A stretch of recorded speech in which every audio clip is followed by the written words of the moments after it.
Setelah kalian memahami definisi, tujuan, ciri-ciri, jenis, dan struktur teks deskripsi, sekarang kita akan mengidentifikasi kaidah kebahasaan di dalam teks deskripsi. Nah, yang pertama, kita akan membahas mengenai gaya penulisan dari teks deskripsi. Dalam Kamus Besar Bahasa Indonesia, kaidah dimaknai sebagai pedoman, aturan, peraturan, patokan, atau pegangan. Sedangkan kebahasaan adalah unsur-unsur yang terdapat dalam suatu bahasa, baik lisan maupun tulisan. Nah, kaidah kebahasaan teks deskripsi yang pertama ialah menggunakan kata benda sesuai dengan topik yang dideskripsikan. Yang kedua, menggunakan frasa yang mengandung kata benda. Dan yang ketiga, mengandung kata sifat yang sifatnya menggambarkan sesuatu. Selanjutnya, kita akan mengenal istilah dalam kamus digital. Apakah kalian sudah mengenal KBBI 4 yang ada di Google Play Store? Jika tidak, coba unduh aplikasi KBBI 4 yang ada di Play Store. Nah, di Indonesia, kamus yang menjadi rujukan utama kata bahasa Indonesia adalah Kamus Besar Bahasa Indonesia atau disingkat dengan KBBI.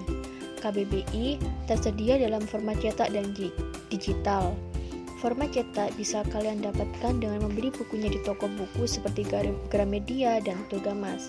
Format daring bisa didapatkan di laman Kemendikbud dengan link yang ada di dalam modul yang berbentuk aplikasi offline di Google Play Store dengan nama aplikasi KBBI 5. Selanjutnya ialah kita akan membahas mengenai majas.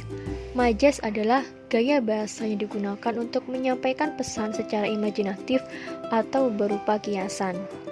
Adapun majas yang dibahas di dalam modul ini ialah majas personifikasi, majas hiperbola, majas metafora. Nah, secara lebih rinci, majas personifikasi adalah majas yang melekatkan sifat-sifat insani atau manusiawi pada suatu benda mati sehingga seolah-olah memiliki sifat seperti benda hidup.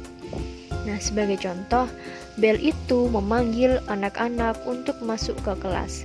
Maksud dari kata memanggil, diumpamakan Bel berlaku seperti manusia yang memanggil.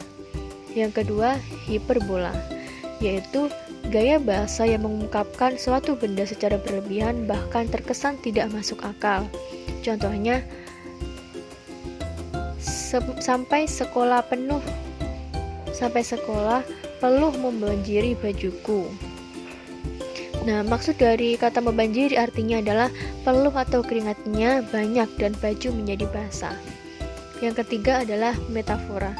Adalah gaya bahasa yang menggambarkan satu atau beberapa hal dengan perbandingan yang tepat, hampir mirip, bahkan sama. Nah, majas ini juga sering disebut sebagai majas perbandingan atau majas persamaan. Contohnya, Raja Siang mengantarku untuk siap-siap pulang ke rumah. Yang dimaksud frasa Raja Siang adalah menggantikan matahari yang berkuasa seperti raja pada siang hari. Nah, itulah tadi mengenai majas. Selanjutnya kita akan belajar mengenai kata konkret dan kata perincian. Kata konkret adalah kata-kata yang memiliki makna atau acuan yang bisa dirasakan, didengar, dilihat, atau dicium oleh panca indera. Menurut KBBI, kalimat perincian adalah uraian yang berisi bagian-bagian kecil-kecil satu demi satu.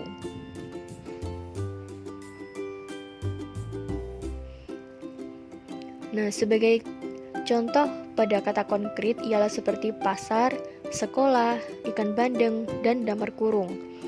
Sedangkan pada kalimat perincian, misalnya jika kita melukiskan betapa indahnya pantai Delegan, kita harus merinci situasi di dalam laut yang indah itu selengkap-lengkapnya, sehingga pembaca dapat membayangkan bagaimana jika dia sendiri yang sedang mengunjungi pantai Delegan. Nah, itulah tadi identifikasi kaidah kebahasaan yang ada di dalam teks deskripsi. Semoga dapat membantu kalian dalam memahami isi modul.